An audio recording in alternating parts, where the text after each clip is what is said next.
Welcome back to the Extra Rep Podcast, guys. I'm Josh. I'm Liam. So today we're going to be talking all about micronutrients. So first we're obviously going to talk about, what they are, what they do, and do they actually matter? We're going to talk about some specific deficiencies, some really common ones that, all of us see through coaching. We're going to talk about obviously how they affect fat loss and muscle growth and performance, recovery, hormonal balance, all those sort of things as well. Obviously, we're going to talk about how to get enough without, trying to overcomplicate it as well with, simple foods and supplements and things that you can sort of, cover your bases straight away. And we're also going to talk just a little bit about gut health and sort of absorption. And, a lot of people will have an issue with actually absorbing the nutrients, even though they're actually using them. So that's going to be one that Liam will definitely go through at the end. But I guess, like I said, first place to start is, what are micronutrients and why do they matter? Take it away, Josh. Yeah, perfect. Straight back on me. Sweet. So I reckon this one's like, from a vitamin perspective, I'll take it, but I reckon this one's more in your wheelhouse from cool. The diet plans you give everyone. You're on a bit of a micronutrition sort of binge in your cut at the moment, so I reckon you're the best person for this. So I think, in terms of micronutrition, like a good way to almost look at it is like your weight will determine, your sort of, your calories will determine your weight. Your macronutrients, your protein, carbs, and fats will determine how you look, and your micronutrients will determine how you feel. Yep. It's a good little sort of tangent into this. Obviously, the micronutrients are still important though. So basically, vitamins and minerals that our body needs to function in the easiest sort of way possible. Yep. So unlike macros, they're not going to provide any extra energy, but they are going to come with, like I said, a whole host of actual health benefits.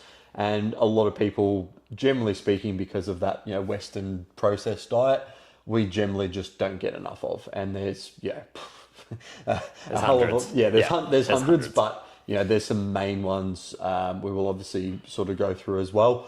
But to sort of, I guess, lead in terms of just basic micronutrition is really just thinking, if you're going back to foods, having a look at what you eat. You want to make sure you're getting enough fiber in. You want to make sure that you're getting fruit, vegetables, grains, oils, good fats.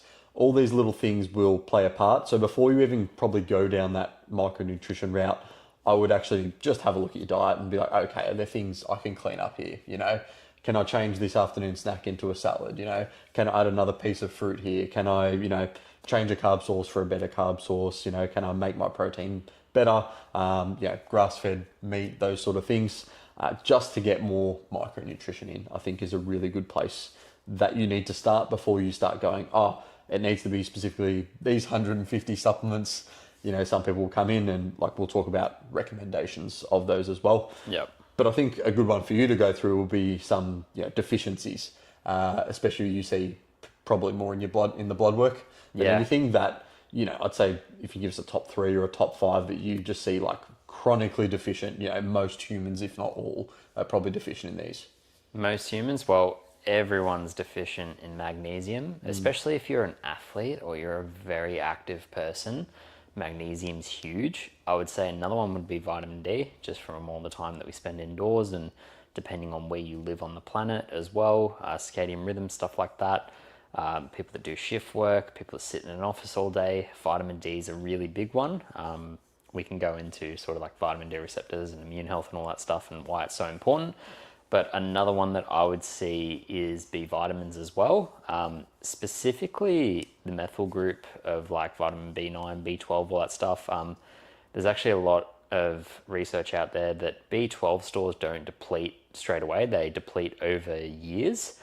And a lot of people that go from, say, a meat-based diet to then just a massive drastic shift of, say, a vegan diet because they thought it was healthier, they can feel healthy at the start, but gradually their blood work gets worse and worse because they're getting depleted of a lot of things like the B12, folate, and methylcobalamin, and then folate, which is vitamin B9, and then also the iron stores.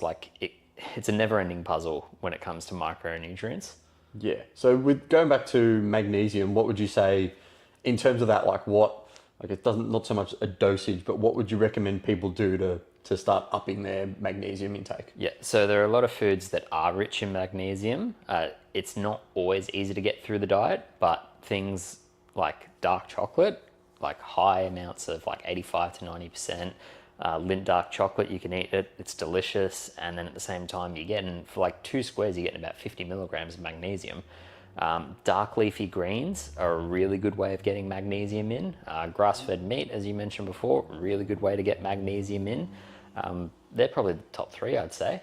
Yeah, I think they're probably. What about obviously vitamin D is a bit more difficult because we basically absorb it from being in the sun. So would you say there's anything else from a food-wise perspective that could like increase the uptake of that? Definitely. So vitamin D is still found in foods as well, and you want it with a fat source. So because it's a fat-soluble vitamin, so it absorbs with fat malabsorption. Do you want to talk, just quickly about what's a fat-soluble vitamin? So a lot of people would probably not understand this. No, that's actually a good point to touch on. So a fat-soluble vitamin is one that if we have a meal containing fats, we absorb it. Now, what I mentioned before with B vitamins, all B vitamins are water soluble. So let's say if you're taking a supplement of a vitamin, you can take it with water. But that's why you've probably heard, hey, you need to eat this supplement or this medication, whatever, with food, because the only way it's going to be absorbed is if it's with fats. And I think that's funny because they say with food, but it really is, it needs fats. Yeah. If it's just a high protein, high carb meal, extremely low fat, it's probably not going to get absorbed well. So not as well. Yeah.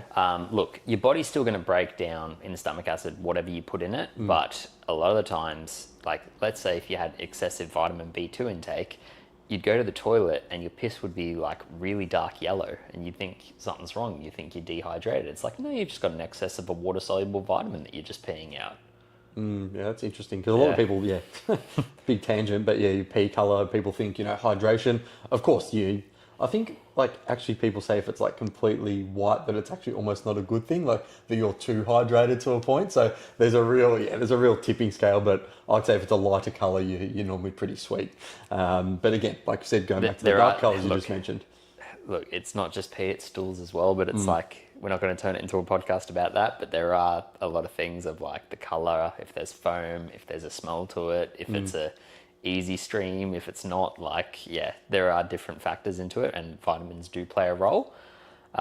But nothing to really worry about, I'd say. Yeah. Like if you know something's wrong, you know something's wrong. Yeah. How about iron? What would you say are your main ones to get iron in? So iron, I'll try and keep this short because there's a real big problem I'm seeing with a lot of people with iron malabsorption issues. And usually it's with underlying gut bacteria issues. So us, I wasn't going to call us medical practitioners, but pathologists, I should say, blood work pathologists and just holistic gut people. We know that negative gram bacteria and certain pathogens and parasites and stuff like that, iron is like chocolate cake to feeding them. So they love it. So I never actually recommend an iron supplementation. I recommend a supplement to help uptake iron and absorb it better in the bloodstream and in the intestinal tract. So I use a multitude of things. Desiccated spleen is a really good one in a supplemental form. And then also lactoferrin is really good. Now, lactoferrin, if you want to get it through food, it's very hard to get through food, but a lot of whey protein concentrates actually have high lactoferrin source because it comes from the milk. Now, if you actually just wanted to eat iron, any form of meat is really good for iron. Dark leafy greens and vegetables contain a bit of iron as well. But I'd say it's probably those two are the best. I think it's funny, like, even from what you've just said in the past, 5 minutes, like, there seems to be a really common theme of, like, eat your good quality meat and eat your greens sort of thing. Well, yes, because, look, honestly, like, the micronutrition you're going to get from eating greens and the digestive enzymes are absolutely amazing. And you eat a grass-fed steak, for example, and it pretty much covers all bases of the fat-soluble vitamins, choline, L-carnitine, all the other good stuff. Like, it pretty much does cover all bases. But I just speak so passionately about the iron one because I know so many women who have their periods and have blood loss think that they've got something wrong with their iron due to that. And it's like, no, there's some other underlying thing going on, whether it be with the diet or whether it be with some negative gram bacteria overgrowth going on in there. Yeah, I think that's really interesting because, like you said, it goes back to, like you'll talk about it with the gut and absorption a bit later, but really big things that, we really need to focus on as well. And I think B vitamins, going back like the amount of people I see, like I said, who've changed to potentially a vegan diet or vegetarian, and they're just getting to a point where, like a year later, they're just so fatigued all the time. And it's just because, like you said, they're starting to lack those B vitamins that they just not even can't get enough of. Like they could, but they're just not absorbing them in the correct way as well. Not getting the fat soluble vitamins. There's different types of B vitamins as well. Like you guys mentioned, you heard me mention before that there was a methylcobalamin. There's a cyano one as well. So they're two types of different vitamin B12, but depending on a genetic receptor, one can methylate, one can't in the body. And it goes the same for like methylfolate and all those other ones as well. So like there are different types. Vitamin B1 thiamine is one I see people really deficient in, but there's also two other types. There's allothymine, there's benfotiamine. So there's different types that you can take, and there's different types that we actually absorb through food. But honestly, like eggs, dark leafy greens, grass-fed steak, the better the sauce, the better quality you're going to get. And I think that is one thing that, again, people have gone to a point of like, organic, grass-fed, blah, blah, blah, they've gone to like praise it, think it's the holy god. And now, like I said, the pendulum of the industry swings the other way where it's like, oh, frozen vegetables are just as good as, fresh and that sort of stuff. And of course, it's going to depend on, where you're at, what are you able to absorb at the moment? Do you want the best quality possible? Do you need the best quality possible? Of course, that's what you want to strive for. But that doesn't mean that's always, obviously possible with people as well. Unfortunately, there's always a cost associated with it as well. Exactly right. So that's, obviously a bit of a, I guess when it goes back to that, it's like you can probably find, obviously some supplements are going to be more expensive, right? But there's probably a middle ground you can find to help uptake these sort of things if needed as well as making some little changes around nutrition and like buying in bulk and things like that are probably definitely going to help too. Should I tell the story that you saw on my story the other week about the meat? Which meat? About people complain that they can't buy meat because it's so expensive. Oh, yeah, but then in Coles, you compare it to the butcher and, I made the math out and I took the photos on my story and posted it. And for the exact same price, if you went to a butcher compared to if you went to Coles, you got 1.57 kilos of mince, and then at the butcher, and you got one kilo of mince at Coles. Which is probably not even a kilo because they just pump it up with more water as well. More water, more anabolics, more hormones. The colouring was different of the meats. One's way less processed and handled, and one's also packaged in plastics, and now we're all afraid of microplastics. Talk about the colour of the meat. So how can you tell that your meat is a better quality? What colour do you prefer? I prefer it to be like a nice pink. Just... depending on the meat, actually. I should specify. Let's say beef. We're talking red meat there. Yeah, talk beef. A nice, like, reddish pink. Pretty much the darker you see that, like if it starts to become like a bit of a purpley colour, it's not the best. You can still cook it, but it's aged a bit. Yeah. I think it's good because sometimes you'll see those things in Coles and, you've probably got to be careful because I'm sure they've food dyed them to make them more colourful and stuff like that as well and change the colour. We can touch on specific food dyeing. So we mentioned before about vitamin D, how important that is, and a lot of people go straight to salmon. You want to make sure you get your salmon wild caught because there are farms out there that dye their salmon pink. And so they don't actually have all those omega-3s and fatty acids and all the quality nutrition. It's actually could be something as shit as a bassifillet just died. It's funny with the salmon. I always thought like when I saw like the orange salmon in Coles, I was always like, oh, that must just be what it is. But the real like Atlantic caught salmon is almost like a red color, like more of a red color. And straight away, like if you see that like red, wild caught Atlantic salmon, you're like, oh, okay, that's the good stuff. That's what you want. Eat the skin. And exactly. Eat the skin. That's where all the good stuff is. So I think going back to how micronutrients affect fat loss, muscle growth, what would you say? I guess I guess we know if we're doing all the right things micronutrient wise, we're probably going to be building more muscle, dropping more body fat, and performing more. Performance, mental health, energy, sleep, they're all going to come into play if your micronutrition's on point.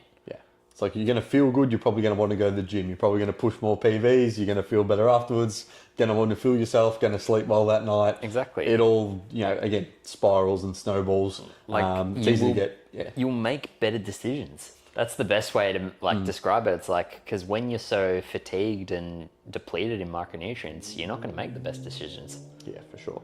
And going to like, I mean, yeah, it's pretty easy with that one, isn't it? It's like, you've just got to eat better and you will feel better and then you will perform better. And that will in turn give you more muscle, less body fat. Obviously, training, nutrition, sleep, stress go into that as well. But from a micronutrient perspective, if you can look after it from that way, that's probably going to spiral and get your macros more in check and your calories more in check and all those sort of things as well.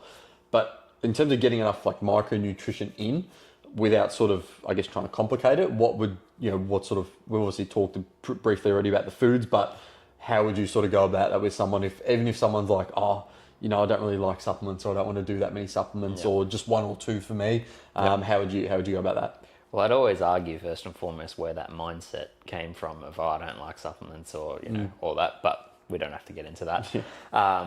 Rule of thumb for me is just have 2 servings of veggies a day. Yeah. Like you can have it morning and night, you can have it lunch and night, 2 servings. What would a serve be? 150 to 250 grams. Yeah, cool. Like, and dark leafy greens, it can be cooked. I prefer to cook my veggies just because there's less risk of oxalates and pesticides. But yeah, you're pretty covered there. I'm always cautious of which veggies depending on the client because gut health does play a role. Some veggies and fiber, if someone's got gut issues can be horrendous for them, but some they can tolerate really well. Some can make them really gassy and brain foggy.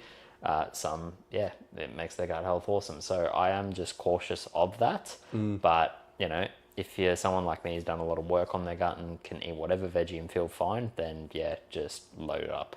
Yeah, I think back when I first was having, major gut issues before I hired my first coach, I was eating, pretty much like chicken, broccoli, rice and all that.